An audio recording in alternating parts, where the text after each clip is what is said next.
Hello students. तो आज class +2 unit number 3 magnetic effect of current के लेक्चर नंबर 14 में हमारा टॉपिक है current carrying coil placed in uniform magnetic field.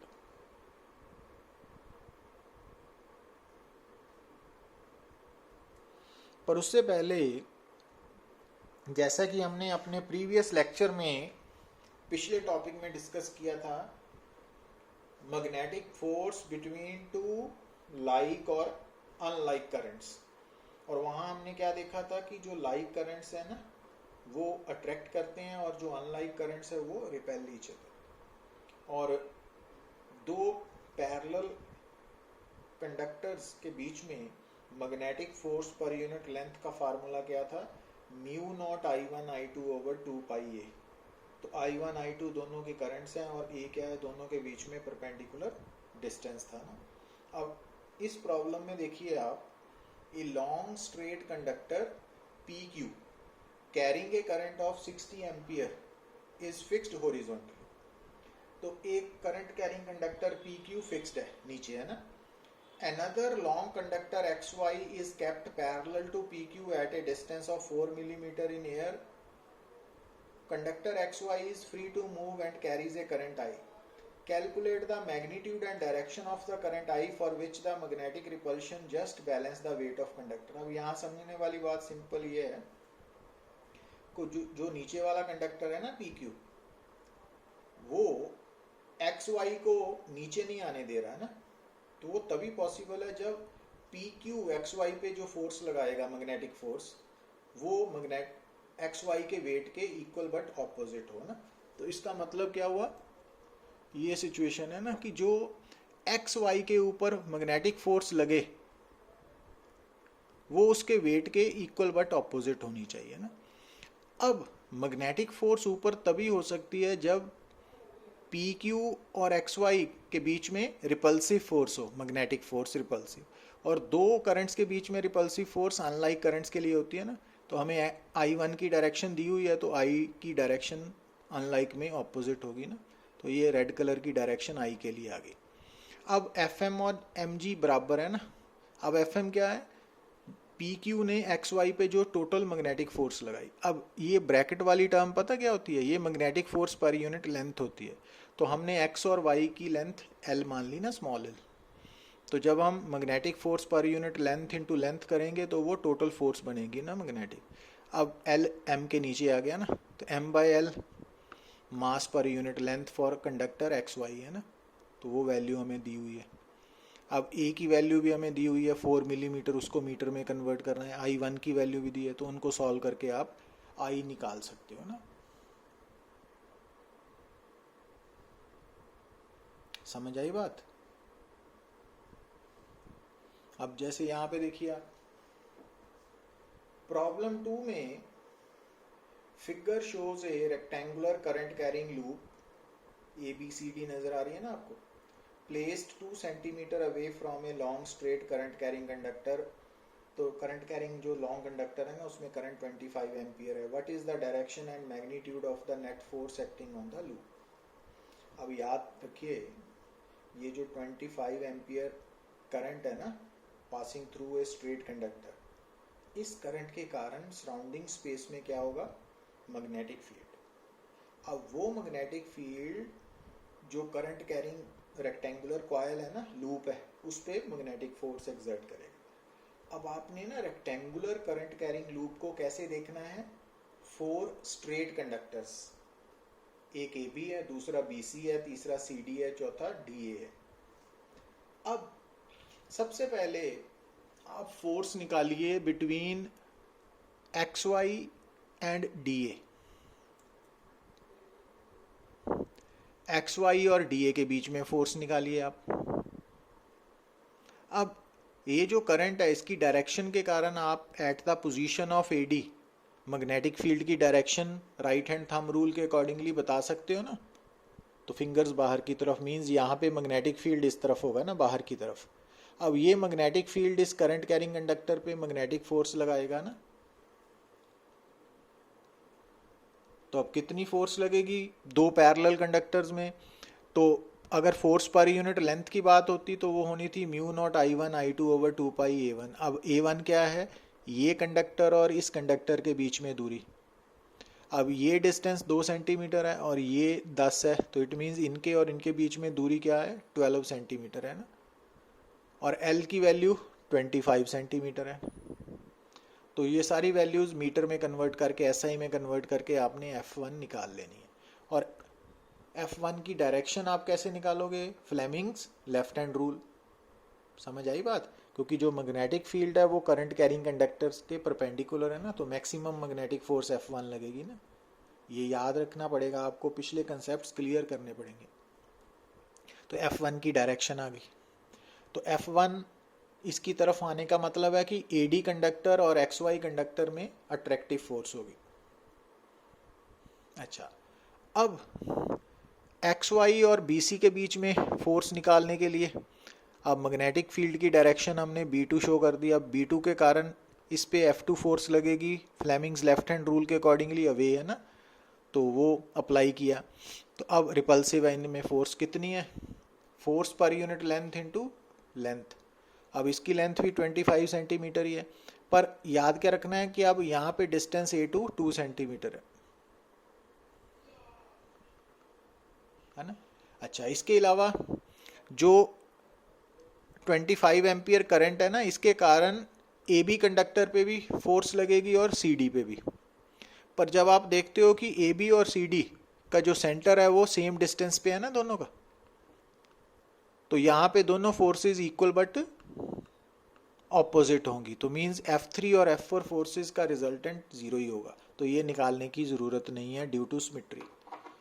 तो इसका मतलब हो गया कि 4 फोर्सेस लगनी थी कॉइल पे, पर उनमें से 2 तो इक्वल बट ऑपोजिट हैं, वो तो कैंसिल आउट होगी, बाकी 2 बची। अब ये 2 है ना F1 F2, तो इनकी डायरेक्शन ऑपोजिट तो है बट मैग्नीट्यूड्स इक्वल नहीं है। तो नेट फोर्स कितनी होगी? Larger magnitude minus smaller. और डायरेक्शन कौन डिसाइड करेगा? लार्जर वाली। अब लार्जर कौन है? F2। तो इट मीन्स जो नेट फोर्स है वो XY से अवे लगेगी, मीन्स रिपल्सिव फोर्स। समझ आई बात? अब यहां देखिए आप, अब हमारा हेडिंग है current carrying coil placed. Current carrying coil भी बोल सकते हो, करंट कैरिंग लूप भी बोल सकते हो, placed in uniform magnetic field. अब यहां पर हमने करंट कैरिंग लूप या कॉइल रेक्टेंगुलर शेप की एज्यूम की है, पर जो फाइनल रिजल्ट आएगा ना, यो याद रखना आपने, तो जो फाइनल रिजल्ट आएगा वो रिजल्ट करंट कैरिंग कॉइल और current carrying loop of any kind of shape के लिए भी एप्लीकेबल होगा। कि ये आर्टिकल में हमने डेरिवेशन करने के लिए जो करंट कैरिंग लूप या करंट कैरिंग कॉइल एज्यूम की है ना, वो रेक्टेंगुलर शेप की है, मगर जो रिजल्ट आएगा वो रिजल्ट करंट कैरिंग लूप और current carrying coil of any kind of shape के लिए एप्लीकेबल है। वो सर्कुलर भी हो सकती है, वो इलिप्टिकल भी हो सकती है, वो कोई भी आर्बिट्रेरी शेप की हो सकती है। अब हमने मान लिया कि ये जो लूप है ना, ध्यान से देखिए, ये रेक्टेंगुलर शेप की है, इसमें करंट आई है ना, फ्लो कर रहा है, और जिस जगह पे ये प्लेस्ड है वहां पर मैग्नेटिक फील्ड B वेक्टर है। अब इस जो कॉइल है उसमें देखिए आप, जो प्लेन ऑफ कॉइल है ना, plane of coil magnetic field के साथ कितना एंगल बना रहा है? अल्फा। मतलब ये जो मैग्नेटिक फील्ड है ना, वो प्लेन ऑफ कॉइल के साथ एंगल बना रहा है अल्फा। तो यहाँ पे alpha angle between plane of coil and magnetic field है, ठीक है। अच्छा, अब ये जो रेक्टेंगुलर कॉइल है, क्योंकि इसका नाम हमने ABCD रखा है ना, तो हमने इसकी लेंथ L मान ली और ब्रेड्थ B डैश मान ली, तो इसका area L into B dash लिख लिया ना। अच्छा, अब क्योंकि ये जो करंट कैरिंग कॉइल है रेक्टेंगुलर शेप की, इसको हमने कैसे देखना है? 4 कंडक्टर्स, 4 करंट कैरिंग कंडक्टर से मिलके बनी हुई है ना। और ये कॉयल क्योंकि मैग्नेटिक फील्ड में प्लेस्ड है, इट मीन्स ये चारों current carrying conductors magnetic field में प्लेस्ड है। अब हमें मालूम है कि जब कोई भी करंट कैरिंग कंडक्टर, और अच्छा, और ये जो चारों करंट कैरिंग कंडक्टर्स हैं वो स्ट्रेट कंडक्टर्स हैं, ये भी याद रखना है ना, आपने माइंड में रखना है। तो ये चारों straight current carrying conductors magnetic field के कारण मैग्नेटिक फोर्स एक्सपीरियंस करेंगे। तो सबसे पहले हम कंडक्टर डीए को कंसिडर करते हैं। जब कोई भी स्ट्रेट कंडक्टर मैग्नेटिक फील्ड में प्लेस्ड है एक्सटर्नल में, तो उस पर फोर्स कितनी लगती है, I L B sine theta. तो आई तो करंट है, तो यहाँ पे करंट आई है, ठीक है। एल क्या होती है उस स्ट्रेट कंडक्टर की लेंथ, बट डीए कंडक्टर की लेंथ एल नहीं है, बी डैश है, मैग्नेटिक फील्ड बी है। और थीटा क्या होता है, करंट, स्ट्रेट कंडक्टर में करंट और मैग्नेटिक फील्ड के बीच में बनने वाला एंगल। अब ये ध्यान दीजिए, ये करंट है, ये मैग्नेटिक फील्ड है, तो ये एंगल 180 माइनस अल्फा हो गया ना। तो sine 180 minus alpha, sine 180 minus alpha sine alpha ही होता है। अच्छा, अब इस फोर्स की डायरेक्शन कैसे निकालोगे, राइट हैंड थंब रूल के, क्योंकि एफ एम क्या होती है, आई एल क्रॉस बी, और एल वेक्टर की डायरेक्शन कौन सी लेनी है, जो करंट वाली है ना। तो अगर आप करंट की तरफ, ये करंट इस तरफ है ना, इस तरफ जा रहा है, मैग्नेटिक फील्ड इस तरफ है, तो जब हम ऐसे कर्ल करेंगे तो थंब ऊपर की तरफ जा रहा है ना, तो थंब ऊपर की तरफ मीन्स F1 का मैग्नीट्यूड ये आ गया, डायरेक्शन भी आ गई हमारे पास, वो हमने डायग्राम में शो कर दी। अब अगला कंडक्टर है ए बी, है ना। अब जो ए बी कंडक्टर है ये वर्टिकल है, मैग्नेटिक फील्ड हॉरिजॉन्टल है, तो मैग्नेटिक फील्ड और करंट में एंगल 90 डिग्री हो गया, मैक्सिमम मैग्नेटिक फोर्स लगेगी। और अब ए बी कंडक्टर की लेंथ एल है, तो आई एल बी साइन 90, तो ये बनेगी। अब ये मैक्सिमम मैग्नेटिक फोर्स कौन बताएगा, direction, Fleming's left hand rule, thumb rule से भी पता चल सकती है, लेफ्ट हैंड रूल से, है ना। तो वो डायरेक्शन हमने शो कर दी। अब तीसरा केस है बीसी कंडक्टर। तो बीसी कंडक्टर में लेंथ कितनी है, बी डैश, क्योंकि ये दोनों बराबर लेंथ के हैं ना, और एंगल करंट और बी के बीच में अल्फा है। तो डायरेक्शन ये किससे आई, Fleming sorry right hand thumb rule से आई ना, एल क्रॉस बी से। और इसी तरह से सी डी, तो अब क्योंकि सी डी भी वर्टिकल कंडक्टर है और हॉरिजॉन्टल मैग्नेटिक फील्ड है, तो एंगल 90 मैक्सिमम मैग्नेटिक फोर्स होगी ना, और direction Fleming's left hand rule से आएगी। तो इसका मतलब जो करंट कैरिंग कंडक्टर है उस पर कितनी मैग्नेटिक फोर्स लगती है और उसकी डायरेक्शन कैसे निकालनी है, उसके लिए हमने पीछे जो आर्टिकल्स किए हैं उसको समझ होनी चाहिए ना आपको। दूसरी बात, अब यहाँ पे देख रहे हो कि जो हमारी रेक्टेंगुलर कॉइल है, तो इसके ऊपर कुल 4 फोर्सेस लग रही हैं। अब इन 4 फोर्सेस को ध्यान से देखिए, तो अगर आप इनके मैग्नीट्यूड की बात करो तो F1 और F3 और F2 और F4 इनके मैग्नीट्यूड्स बराबर हैं और डायरेक्शंस ऑपोजिट हैं। F2 F4 के इक्वल बट ऑपोजिट है, F1 F3 के इक्वल बट ऑपोजिट है ना। ये आप इक्वेशन से चेक कर सकते हो ना, तो यहां से मालूम पड़ जाएगा आपको। तो इसका मतलब क्या हुआ,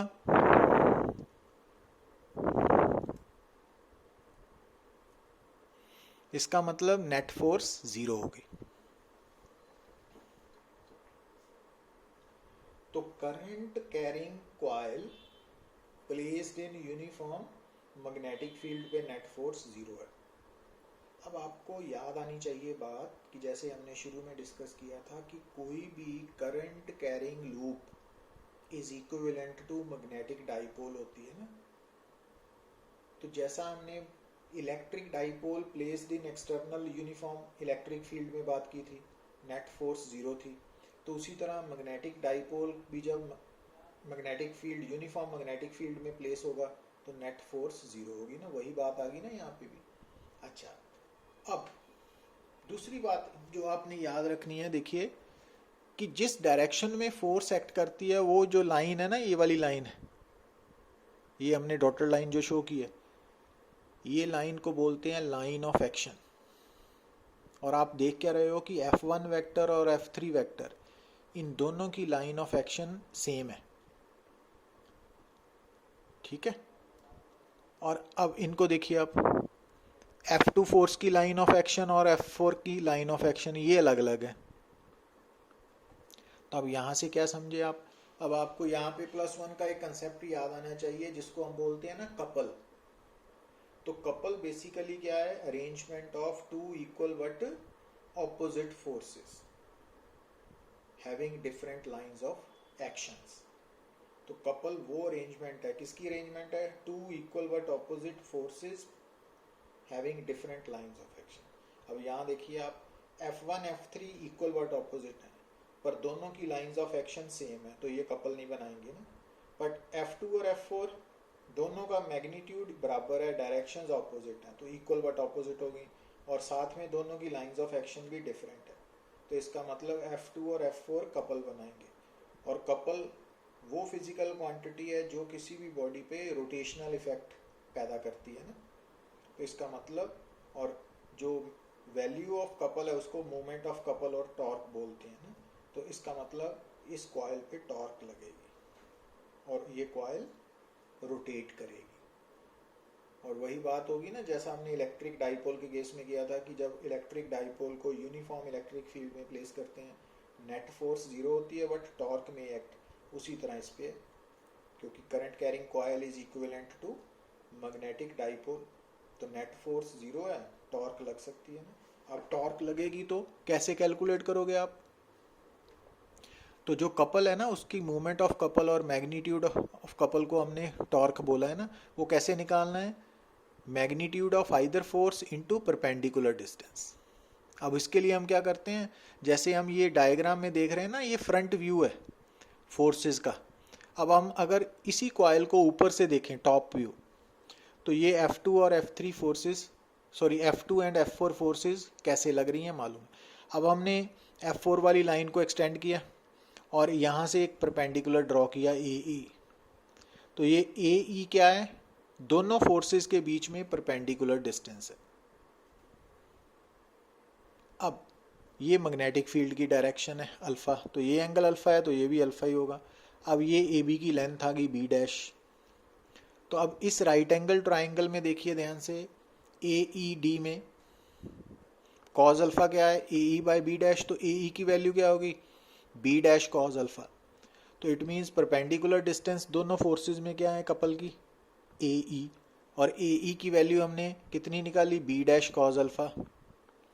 और मैग्नीट्यूड ऑफ आइदर फोर्स, चाहे F2 का चाहे F4 का, देखिए F2 का मैग्नीट्यूड कितना था, ILB, तो ये टॉर्क लगेगी ना। तो अब यहाँ पे हम मान के चल रहे हैं कि सिंगल कॉइल, टर्न कॉइल है ना, ये कॉइल में सिंगल टर्न है, पर अगर n टर्न्स हो तो इसको हम n टाइम से मल्टीप्लाई कर देंगे ना। तो किसी भी करंट कैरिंग कॉइल पे टॉर्क कितनी लगेगी, NIAB कॉज अल्फा। ये क्या है, कैपिटल ए क्या है, इस कॉइल का एरिया है ना, सिंगल टर्न का एरिया। अब यहां देखिए आप, ये हमने रेड कलर का एरिया वेक्टर ड्रॉ किया, एरिया वेक्टर मालूम है ना, प्लेन ऑफ कॉइल के परपेंडिकुलर होता है। तो अब जो एरिया वेक्टर है वो मैग्नेटिक फील्ड के साथ कितना एंगल बना रहा है, हमने माना थीटा। अब यहाँ पे अल्फा प्लस थीटा का सम क्या है, 90 डिग्री, तो इट मीन्स अल्फा क्या हो गया, 90 माइनस थीटा। अब अगर कॉज अल्फा की वैल्यू लें तो कॉज अल्फा हो गया cause 90 minus theta mean sine theta, तो यहाँ पे हम कॉज अल्फा की जगह साइन थीटा भी लिख सकते हैं। पर याद क्या रखना है कि जब आप यहाँ पे, आपने ध्यान क्या रखना है ना, सबसे बड़ी बात, जब कोई भी current carrying coil uniform magnetic field में प्लेस्ड है और उस पर आपने टॉर्क निकालनी है, तो अगर plane of coil and magnetic field के बीच में एंगल दिया हुआ है तो वो एंगल आपने अल्फा लेना है, ठीक है। तो टॉर्क निकालने का आप formula NIAB cos alpha use कर सकते हो, पर थीटा यहाँ पे हमने क्या माना है, angle between area vector of the coil and magnetic field. यहाँ थीटा क्या है, normal to the plane of coil and magnetic field के बीच में बनने वाला एंगल।